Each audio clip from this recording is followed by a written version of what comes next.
Bisa.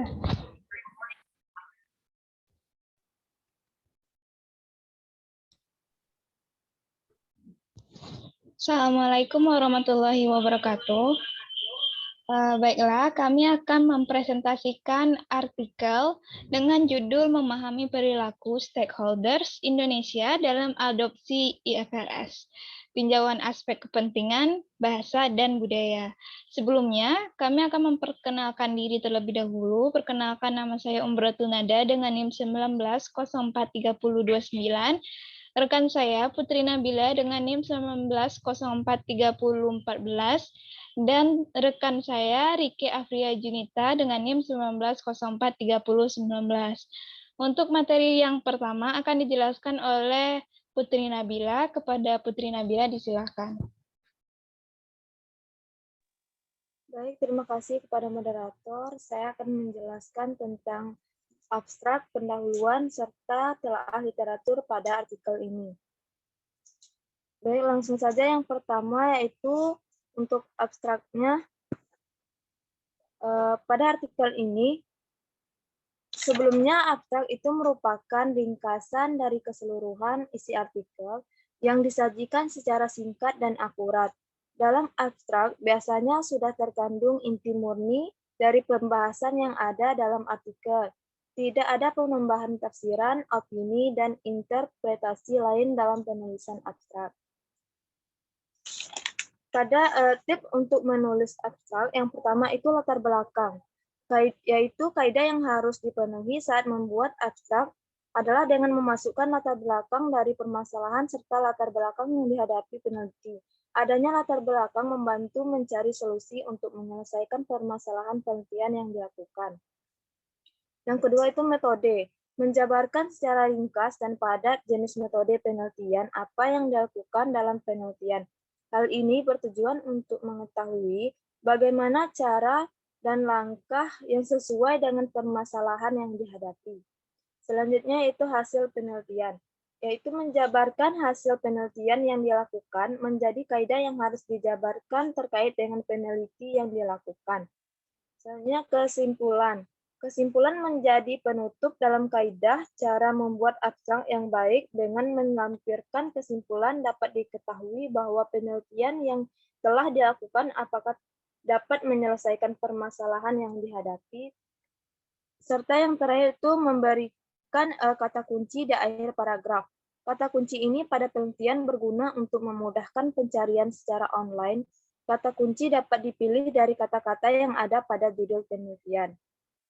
Dapat kita lihat pada artikel ini, yaitu abstraknya, yaitu latar belakang studi ini mengkaji dinamika implementasi IFRS di Indonesia beserta tantangan-tantangan yang dihadapi oleh para pihak yang berkepentingan, yaitu stakeholders dengan untuk metodenya yaitu menggunakan paradigma penelitian interpretif kualitatif, yaitu dengan wawancara mendalam, observasi, dan analisis dokumen yang digunakan selama proses pengumpulan data, untuk kemudian ditinjau silang melalui proses triangulasi.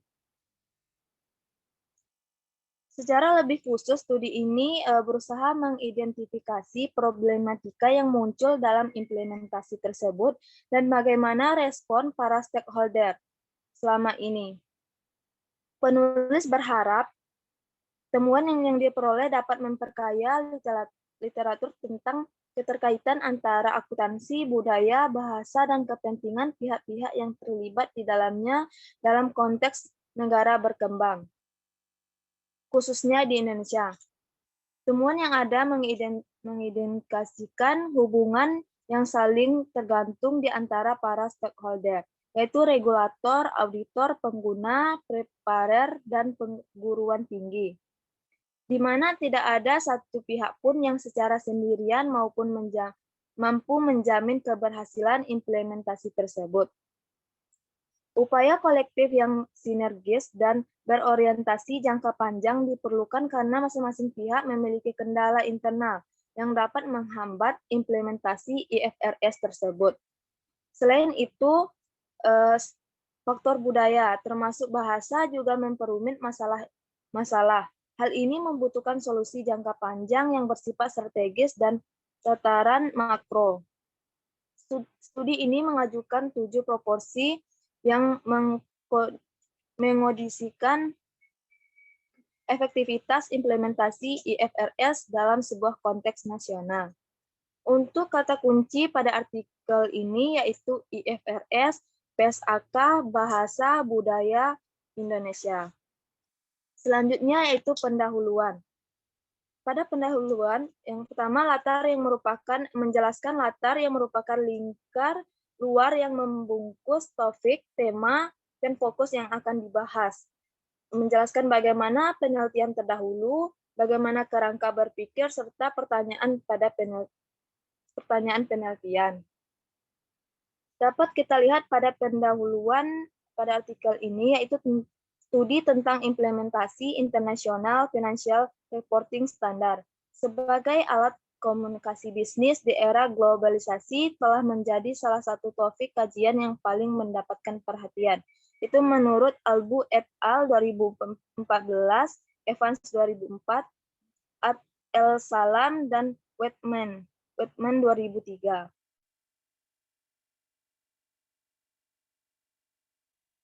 Penelitian sebelumnya tentang bias makna dalam akuntansi memfokuskan pada bias pengertian tentang kerangka konseptual akuntansi, yaitu menurut Evans 2004.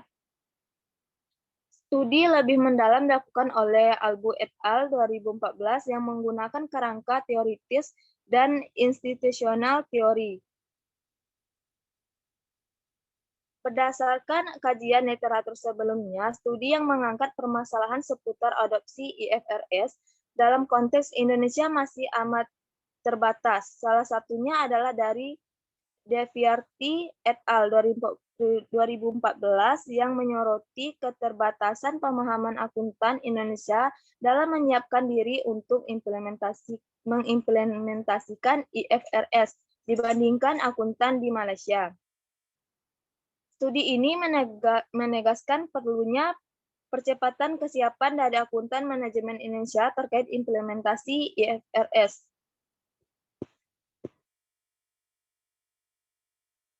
Untuk pertanyaan penelitian yaitu apa sajakah problematika yang muncul dalam implementasi IFRS di Indonesia dan bagaimanakah respon para stakeholder selama ini? Diharapkan studi ini dapat menambah pemahaman tentang keterkaitan antara implementasi IFRS, bahasa, budaya, dan kepentingan stakeholders di Indonesia lebih spesifik. Studi ini hendak mengidentifikasi sejauh mana kepentingan berbagai stakeholder IFRS di Indonesia mewarnai pola implementasi IFRS, aliansi atau negosiasi yang terjadi di antara para stakeholders, strategi yang diterapkan oleh regulator untuk mengatasi keterbatasan yang dimilikinya, sekaligus memastikan tahapan pelaksanaan IFRS mendapatkan legitimasi secara nasional maupun internasional, dan kontribusi budaya dan perkembangan bahasa dalam mengondisikan keberhasilan implementasi IFRS. Selanjutnya yaitu telaah literatur. Telaah literatur ini merupakan uraian tentang teori, temuan, dan bahan penelitian lainnya yang diperoleh dari bahan acuan untuk dijadikan landasan kegiatan penelitian untuk menyusun kerangka pemikiran yang jelas dari perumusan masalah yang ingin diteliti. Telaah literatur berisi ulasan, rangkuman, dan pemikiran penulis tentang beberapa sumber pustaka. Di antaranya artikel, buku, slide informasi dari internet, dan lain-lain tentang topik yang dibahas. Telaah literatur yang baik harus bersifat relevan, mutakhir, dan memadai. Dapat dikatakan bahwa telaah literatur adalah suatu cara penting dalam mengembangkan masalah penelitian melalui uraian teori yang didapatkan baik dari sumber primer maupun sumber sekunder. Dapat kita lihat pada telaah literatur artikel ini, yang pertama tantangan dalam implementasi IFRS. IFRS adalah principle-based standar yang kompleks serta membutuhkan banyak judgement dan pedoman interpretasinya. Menurut Uyar dan Guyormus 2013. Akuntansi juga terkait dengan simbol, ungkapan, dan makna dalam bahasa yang digunakan. Namun jarang sebuah kata dari bahasa tertentu memiliki padanan yang persis sama dalam bahasa yang berbeda karena proses memahami merupakan proses kognitif yang dipengaruhi oleh budaya, bahasa, organisasional dan kontraktual. Ini menurut Belkau 1978-1989. Evans 2004 menekankan bahwa sulit memisahkan berbagai faktor tersebut karena saling terkait erat. Menurut Abd Salam dan Whitman 2003. Selanjutnya yaitu budaya dan bahasa. High context dan low context. Mengikuti perspektif Smirkis, dapat dikatakan bahwa dari perspektif interaksi simbolis, bahasa merupakan bagian penting dalam sebuah budaya. Ini karena bahasa merupakan alat untuk menciptakan dan memelihara keberadaan sebuah organisasi atau kelompok.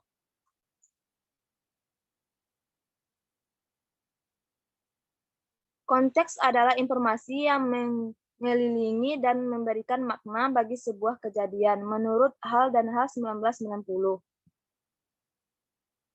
Selanjutnya itu perilaku stakeholder.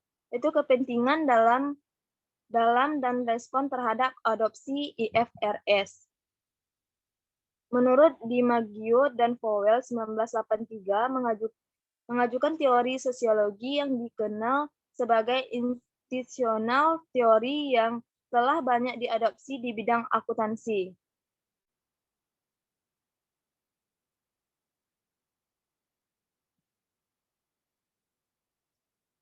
Baik, itu saja penjelasan dari saya. Saya kembalikan kepada moderator.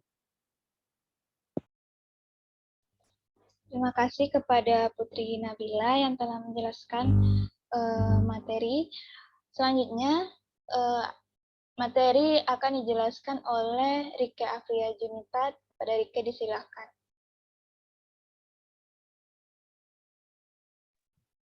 Baiklah, terima kasih kepada moderator. Di sini saya akan menjelaskan mengenai metode penelitian dan kesimpulan. Nah, yang pertama yaitu metode penelitian. Metode penelitian adalah prosedur, tata cara, atau langkah-langkah ilmiah yang digunakan untuk memperoleh data sebagai pemenuhan tujuan penelitian. Di sini, di dalam artikel tersebut, penelitian menggunakan interpretif kualitatif, yaitu dengan menggunakan wawancara dan observasi.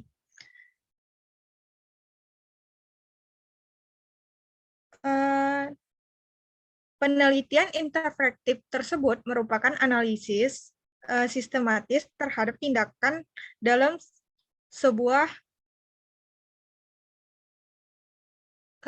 kembali Nabila.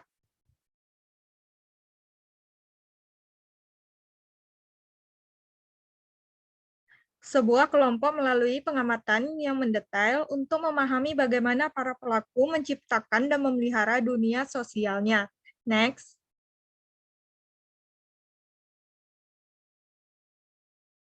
Kan tadi sudah saya jelaskan, untuk penelitian ini, peneliti menggunakan interpretif kualitatif dengan menggunakan dua metode, yaitu wawancara dan observasi.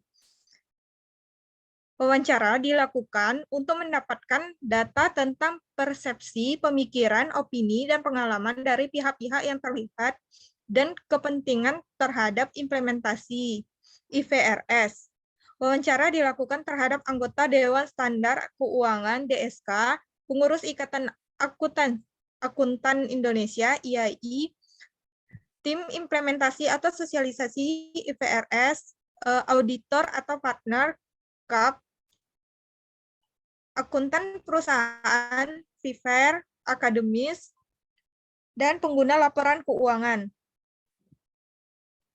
Sedangkan observasi itu tersendiri dilakukan untuk mendapatkan data tentang proses pembelajaran akuntansi terkait PSAK atau IFRS. Ini meliputi diskusi, isu-isu yang menjadi sorotan, kontroversi, dan konsensus yang terjadi selama proses berlangsung dengan metode non-partisipatif observasi. Next.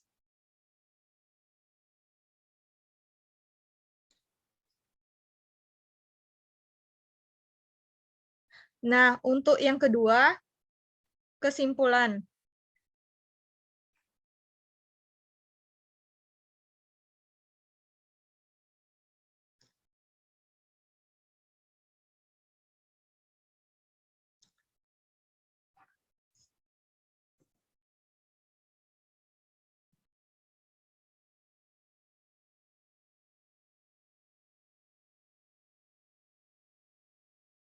Nah, untuk kesimpulan itu tersendiri,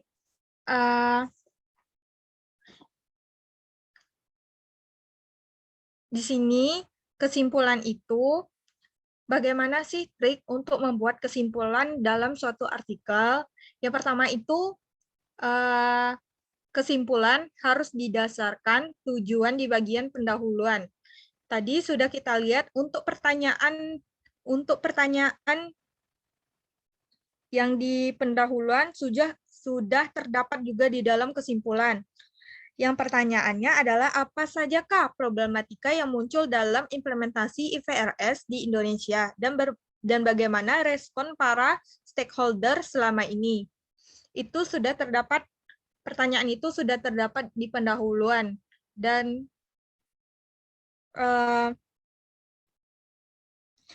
untuk tujuannya sudah juga terdapat pada pendahuluan. Studi ini mendukung temuan dari Evans 2004 dan Abs El Salam dan Weidman 2003 bahwa lingkungan institusional sebuah negara berimplikasi pada respon dan interaksi lingkungan institusional di Indonesia tidak terlepas dari faktor-faktor regulator, FIFAR, pemerintah, akademis bahasa dan budaya. Tadi kan sudah dijelaskan bahwa yang pertama itu terdapat tujuan yang sama berada dengan tujuan pada pendahuluan bab 1. Kesimpulan itu harus selaras dengan tujuan yang ada pada pendahuluan tersebut. Yang kedua yaitu harus merujuk pada temuan yang telah dibahas. Nah, di sini sudah dijelaskan. Next.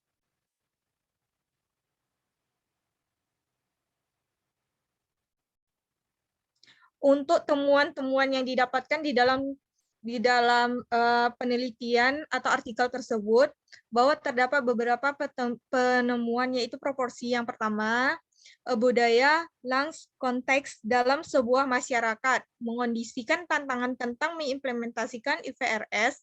Posisi kedua, perkembangan bahasa sebuah masyarakat dalam mengadopsi konsep tingkat tinggi, memfasilitasi penerjemahan, pemahaman, dan implementasi IFRS oleh masyarakat tersebut.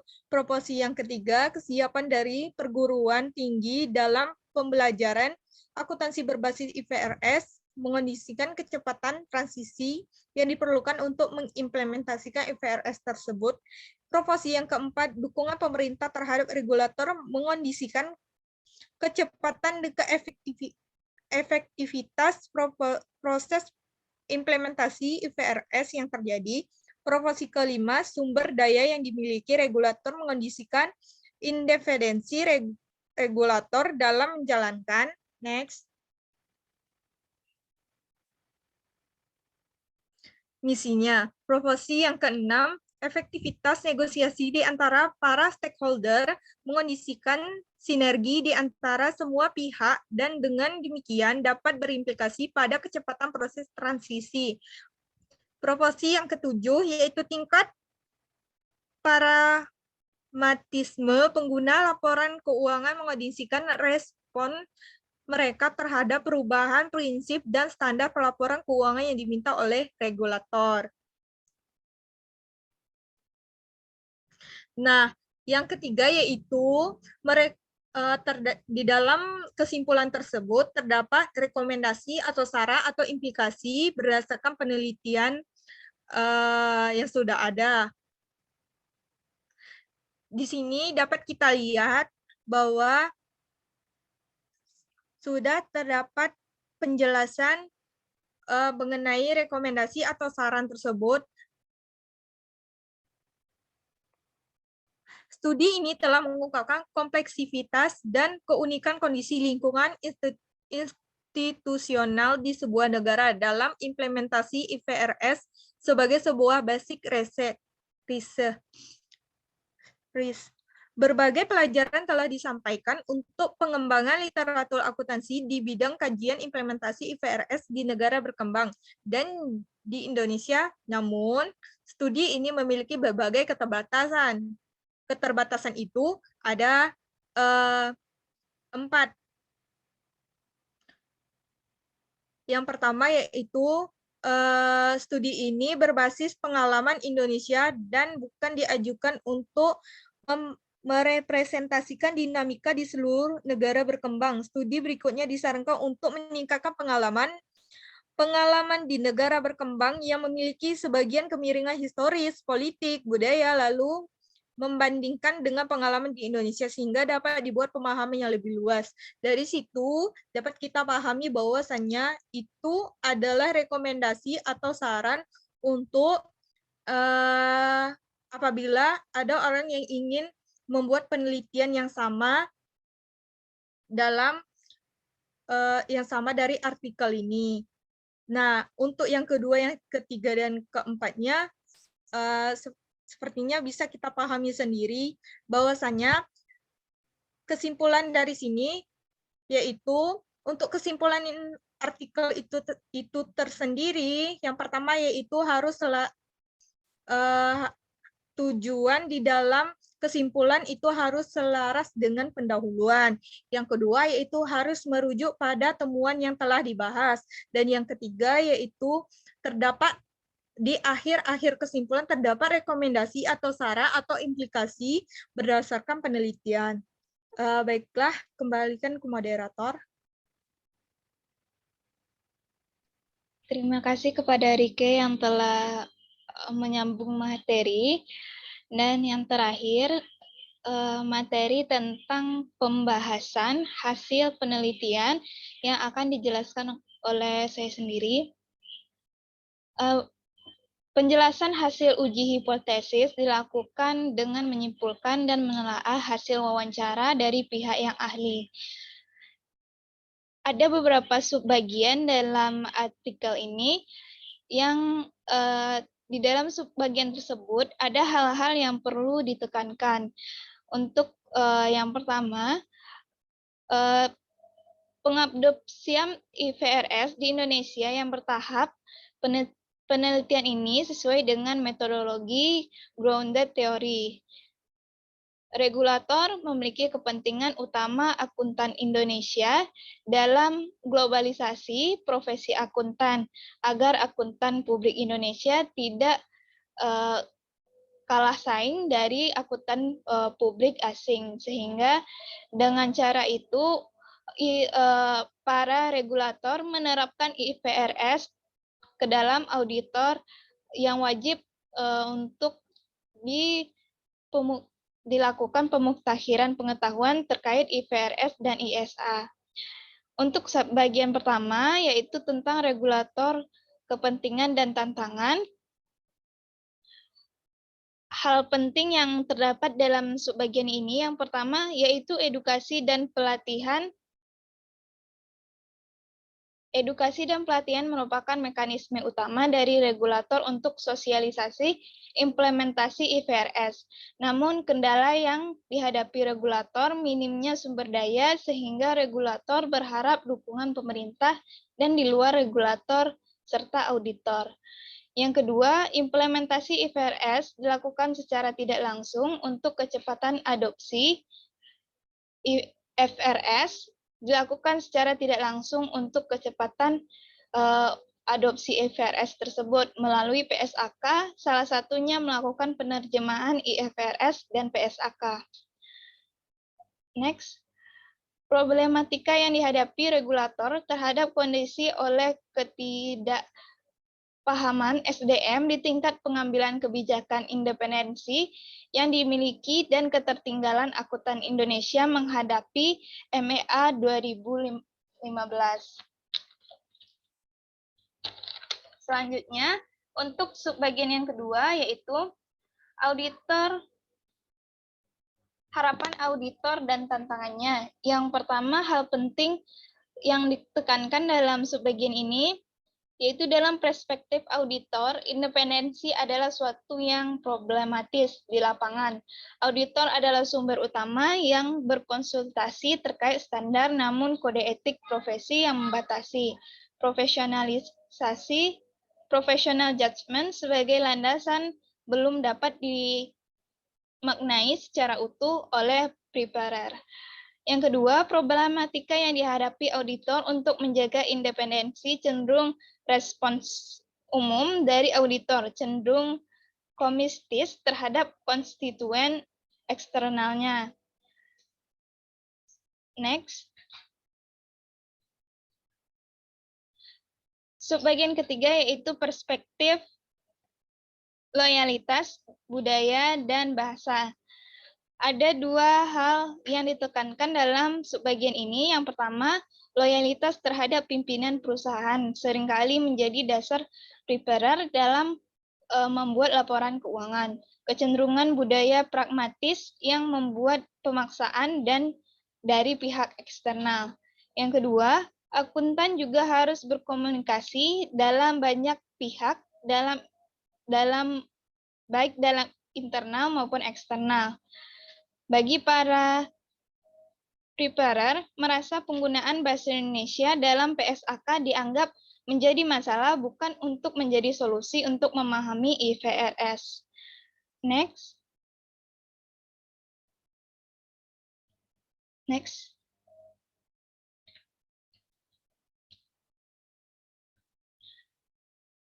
Subbagian selanjutnya yaitu pembelajaran akuntansi. Ada 4 poin penting yang ditekankan dalam subbagian ini, yaitu keberhasilan adopsi dan implementasi IFRS di Indonesia amat membutuhkan dukungan dari perguruan tinggi untuk menghasilkan akuntan yang kompeten, dan tantangan PSAK yang berbahasa Indonesia diharapkan menjadi pegangan yang mudah bagi mahasiswa memahami IFRS.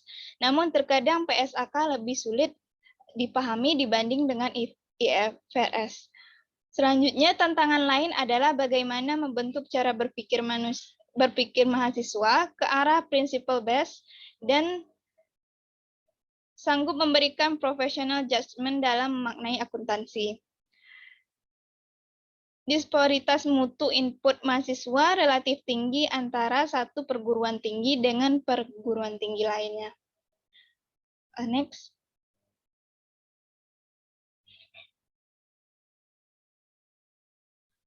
Selanjutnya, bagian sub terakhir yaitu perspektif penggunaan laporan keuangan. Ada dua hal yang ditekankan, yaitu IFRS dianggap penting karena merupakan ketentuan regulator, sehingga analis menggunakan sebagian bentuk legitimasi, namun bukan substansi yang dianggap superior dalam GAAP. Yang kedua, IFRS dianggap penting karena memiliki daya komparasi antara negara dan merupakan ketentuan normatif. Baiklah, sekian penjelasan dari saya. Untuk kesimpulan telah dijelaskan oleh rekan saya tadi. Dengan demikian, kami akhiri presentasi kami. Apabila ada kesalahan, kami mohon maaf. Assalamualaikum warahmatullahi wabarakatuh.